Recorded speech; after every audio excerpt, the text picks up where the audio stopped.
Some legends left quietly, others too soon, and a few remain in 2026, living reminders of a TV era that never truly fades. This is Happy Days, Then and Now. Chapter 2, Arthur Fonzarelli. Fonzie wasn't supposed to be the center of Happy Days until Henry Winkler made him impossible to ignore. Leather jacket, thumbs up, that effortless cool, but also something deeper. A rebel who somehow became a mentor.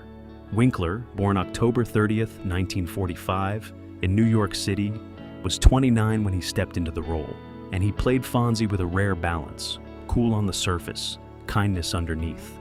What made the performance matter is that Winkler never treated Fonzie like a cartoon. The Fonz could be funny, intimidating, even absurdly iconic, yet he still felt human. He stood beside Richie and the Cunninghams like a protector from the streets who slowly learned how to belong to a family. That's why the character became cultural shorthand for confidence, and why he still lands decades later. Winkler's career kept evolving long after the jukebox stopped, proving he was far more than one jacket and one catchphrase. In 2026, Henry Winkler is 80, and the legacy is still alive in every kid who learned that cool doesn't have to mean cruel. Chapter 3, Howard Cunningham. Every great sitcom needs a center of gravity, someone who makes the chaos feel safe.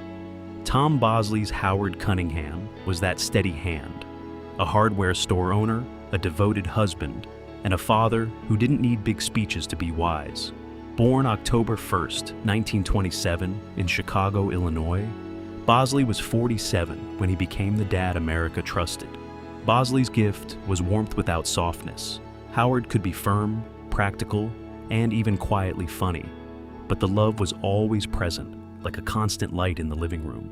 In a show built on teenage antics and nostalgic fun, Howard Cunningham mattered because he made the world feel grounded. He represented an ideal, maybe not perfect, but comforting. Adults who listened, families who stayed together, home as a place you could return to.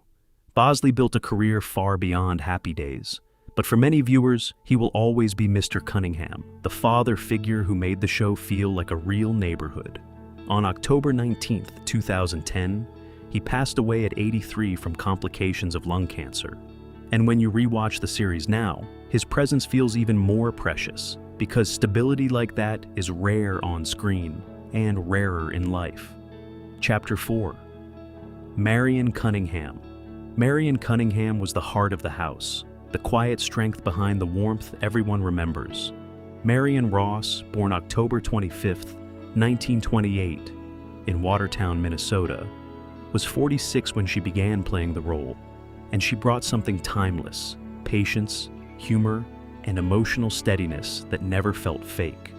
What made Ross special is that she didn't play the perfect mom.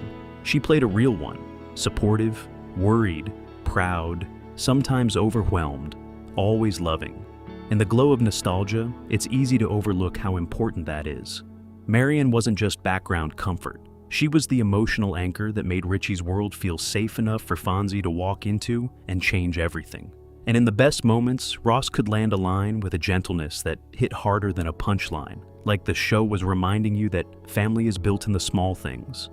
In 2026, Marion Ross is 97, a living bridge to an era of television that still feels like home. And that's the bittersweet magic of reruns.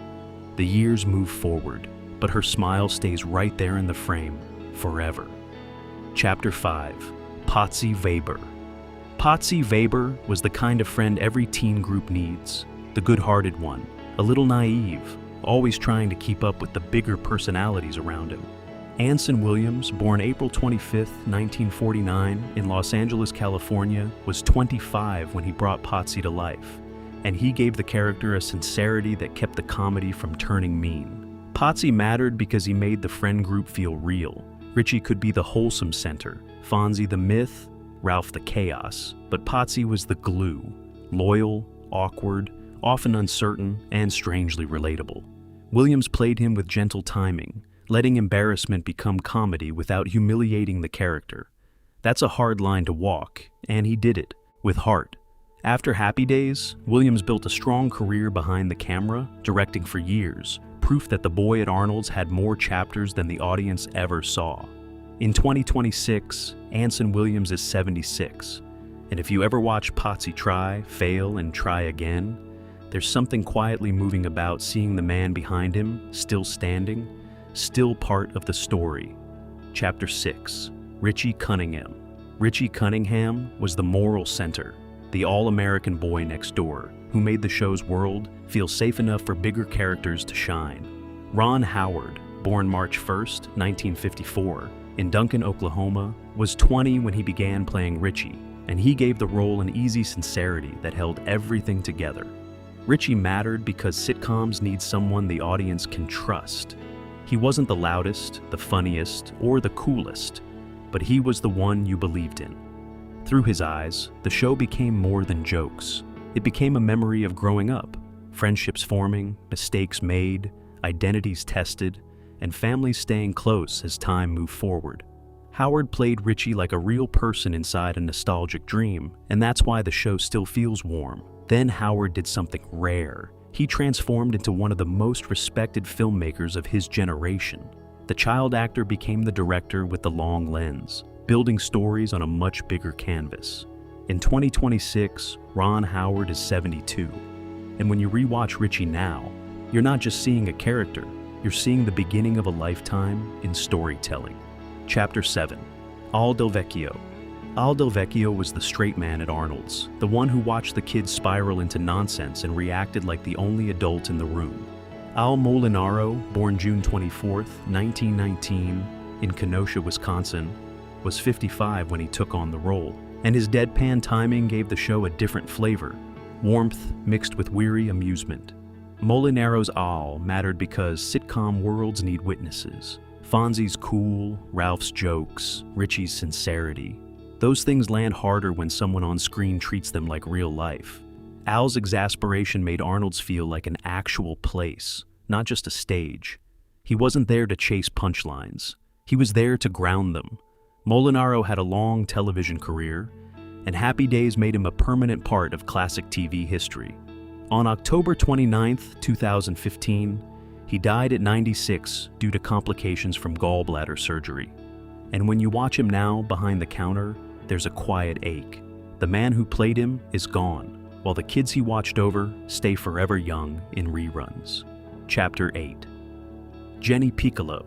Jenny Piccolo arrived with late-season energy, fun, outgoing, and always ready to stir up trouble around Joni and the gang. Kathy Silvers, born May 27, 1961 in New York City, was 19 when she stepped into the role, bringing a bright, breezy spark that helped refresh the show's later years. Jenny mattered because Happy Days was changing. The original teen chemistry had evolved, and new characters had to feel like they belonged in an already iconic world. Silvers made Jenny feel natural, like she'd always been one booth away at Arnold's, waiting for her moment to jump into the fun. Her performance leaned playful without becoming shallow, and that's why fans still remember Jenny as more than a footnote. Silvers didn't chase non-stop acting afterward, but she stayed connected to the legacy in her own way, appearing occasionally and remaining a familiar face to devoted fans. In 2026, Kathy Silvers is 64, and that's the quiet magic of then and now. A character who showed up late can still feel like a permanent part of the memory. Chapter 9. Roger Phillips. Roger Phillips entered as a late addition, well-meaning, slightly clueless, and designed to bring new romantic energy into the final stretch. Ted McGinley, born May 30th, 1958, in Newport Beach, California, was 22 when he joined, playing Roger with a friendly sincerity that softened the new guy pressure. Roger mattered because late seasons are fragile. Audiences don't always accept change, and a new character can feel like an interruption. McGinley avoided that by leaning into earnestness. Roger wasn't trying to replace anyone. He was trying to fit in. His gentle awkwardness became the joke, and his decency became the charm. McGinley went on to a long television career, becoming one of those familiar faces who keeps appearing in the different eras of comedy, proof that steady work can build its own kind of fame. In 2026, Ted McGinley is 67, and when you watch Roger now, you can feel the end of an era atmosphere. Happy Days, reaching its final pages, still trying to keep the lights warm. Chapter 10. Chachi Arcola. Chachi Arcola started as a mischievous kid with swagger and a guitar, then grew into a central romance that shaped the show's later identity. Scott Baio, born September 22, 1960 in Brooklyn, New York, was 17 when he first appeared, bringing a youthful confidence that paired perfectly with Joni's coming-of-age storyline. Chachi mattered because he changed the tone. The show's early nostalgia leaned on innocence and family warmth, but Chachi brought teen desire into the foreground. More emotion, more conflict, more growing up. His chemistry with Joni became iconic enough to launch a spin-off, and for many viewers, that romance is inseparable from how they remember the final seasons. Baio continued working for decades, though his public image became more complicated over time. Still, in the Happy Days frame, Chachi remains frozen as that late 70s dream. Young love, big hair, bigger feelings. In 2026, Scott Baio is 65, and in reruns, the romance still plays like it always did. Sweet, dramatic, and a little bittersweet. And because we know what Joni's real story became, it plays a little heavier now. Chapter 11. Arnold. Arnold was the calm authority at the drive-in, the deadpan father figure whose patience made everyone else's antics funnier. Pat Morita, born June 28, 1932, in Ileton, California, was 43 when he played the role, blending stern humor with warmth in a way that helped define Arnold's as the show's living room outside the house. Morita mattered because he gave the setting dignity. Without him, the drive-in could have been just a backdrop. With him, it became a community space where kids performed versions of themselves, and Arnold quietly kept the world from falling apart. Later, Morita became immortal to another generation as Mr. Miyagi, proving his range was far bigger than a sitcom counter. On November 24, 2005, Pat Morita died at 73 due to kidney failure. And when you revisit his Happy Days scenes, there's a special ache, because you can see the future legend already present. The timing, the calm, the kindness. He wasn't just part of the show, he was part of what made it feel like a real place. Chapter 12, Marcia Sims. Marcia Sims offered Fonzie something different. Maturity, intelligence, and a romance that revealed a more vulnerable side of the coolest guy in Milwaukee. Beatrice Colin, born January 10, 1948 in New York City, was 26 when she appeared, bringing a refined presence that shifted the emotional temperature of Fonzie's world. Colin mattered because she helped expand Fonzie beyond the myth. When Marcia entered, the show briefly slowed down and allowed the audience to see Fonzie as a man who could be softened, who could be unsure, even tender. Those moments are easy to miss in a sitcom, but they're often what makes characters last. Colin continued working in television after the show, but her life was cut painfully short. On November 18, 1999, she died at 51 from breast cancer.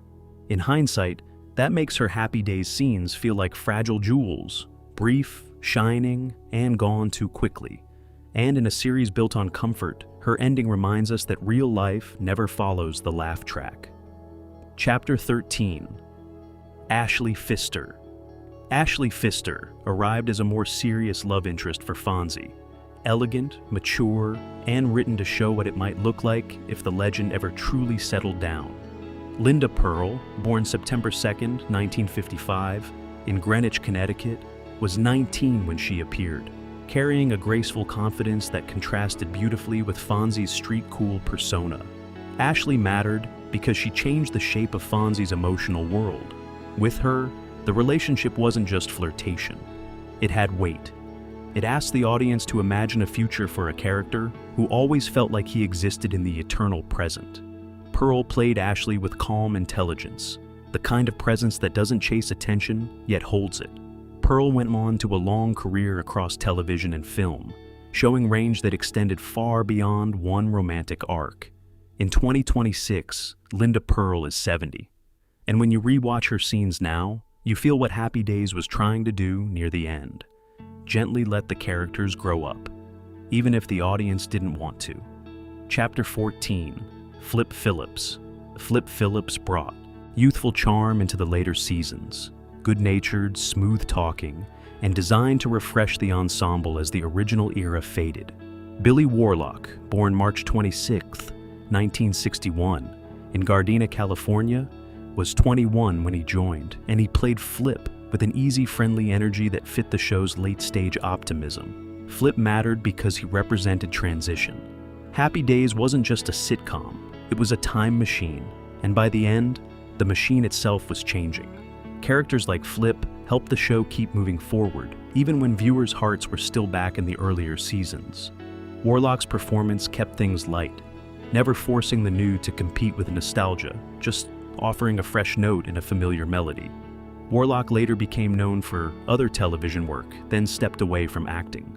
In 2026, Billy Warlock is 65, and in reruns, Flip remains a reminder that even comfort shows have endings, and sometimes the last chapters are built by faces you didn't expect to miss until years later. Chapter 15, K.C. Cunningham. K.C. Cunningham arrived as a free-spirited new dynamic in the household. Older, energetic, and written to keep the Cunningham home feeling alive in the show's final stretch.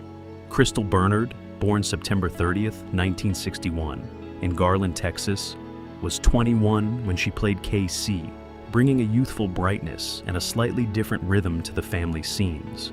K.C. mattered because late seasons are about keeping the heart beating. When a long-running show begins to thin out, new characters either feel like replacements or like extensions of the world. Bernard made K.C. feel like the latter, someone who belonged in that kitchen, on that couch, under that warm living room light. She later became even more recognizable to TV audiences through Wings, proving her presence wasn't a final season footnote. It was the start of another chapter. In 2026, Crystal Bernard is 64, and when you see K.C. now, you can feel the closing of the book, Happy Days, trying to stay happy while time quietly turns the page. Chapter 16, Heather Pfister. Heather Pfister was a small role, but it carried a rare kind of innocence. Heather O'Rourke, born December 27, 1975, in San Diego, California, was only 7 when she appeared, bringing a natural sweetness that fit the show's wholesome late-season tone. Her story, however, is one of the most heartbreaking in the wider orbit of classic screen history. O'Rourke was already known to many for Poltergeist, and her career seemed like it had years ahead. Instead, tragedy arrived with brutal speed. On February 1st, 1988, she died at just 12 due to complications from a misdiagnosed bowel obstruction. That kind of loss changes how you view any scene. Suddenly, the innocence isn't just cute, it's fragile. When you see her on screen now, you're watching a child who never got the chance to grow into the future the audience assumed was waiting. In a show built on comfort, her story is a reminder that some real-life endings are too heavy for any laughter to soften. Chapter 17, Joni Cunningham. Joni Cunningham grew up on screen, sweet, spirited, and eventually at the center of one of the show's most famous romances. Erin Moran, born October 18, 1960, in Burbank, California, was only 14 when she began playing Joni, capturing the awkward innocence of adolescence with a sincerity that never felt forced. Joni mattered because she wasn't just the little sister. She became her own storyline, especially as the show leaned into Joni Loves Chachi, turning teen romance into a major engine of the later seasons. Moran's charm made that shift work, and for many fans, Joni became the emotional thread that connected the family warmth to the teen drama. But behind the nostalgia, her real life turned difficult. Years of personal and professional struggles far from the glow of network television. On April 22, 2017, Erin Moran died at 56 due to complications from cancer. And the loss felt especially painful because audiences watched her grow up, then watched the world move on without her. In every rewatch, Joni remains there forever, mid-life, mid-dream, while the woman behind her story ended far too soon. Chapter 18, Ralph Malph and Conclusion. Ralph Malph wasn't just a class clown, he was a firecracker. Don Most, born August 8, 1953, in Brooklyn, New York, was 21 when he stepped into the role, delivering one-liners, pranks, and that unmistakable laugh that made the gang feel like a real teenage orbit. What made Ralph work is that Most played him with speed and innocence. Ralph could be ridiculous, even obnoxious, but he rarely felt cruel. The humor came from youthful impulse. Talk first, think later. And in a show built on nostalgia, that energy mattered. It reminded viewers of being young and loud and not quite knowing who you are yet. Ralph wasn't the cool guy. He was the guy trying to be cool and failing in the funniest ways. Most kept evolving beyond the role, moving into music, directing, and voice work, showing that the face you remember from the booth at Arnold's belonged to a performer with range. In 2026, Don Most is 72, and somehow, that's the emotional punch. The kid who lived in jokes grew older, just like the audience that grew up laughing with him. Looking back at Happy Days in 2026, the comfort is still there. The jukebox glow, the family warmth, the friendships that felt unbreakable. But the cast's real lives remind us, time takes everyone somewhere. Some are gone, some remain, and the reruns keep them together in one eternal season. If one face took you back, tell us which.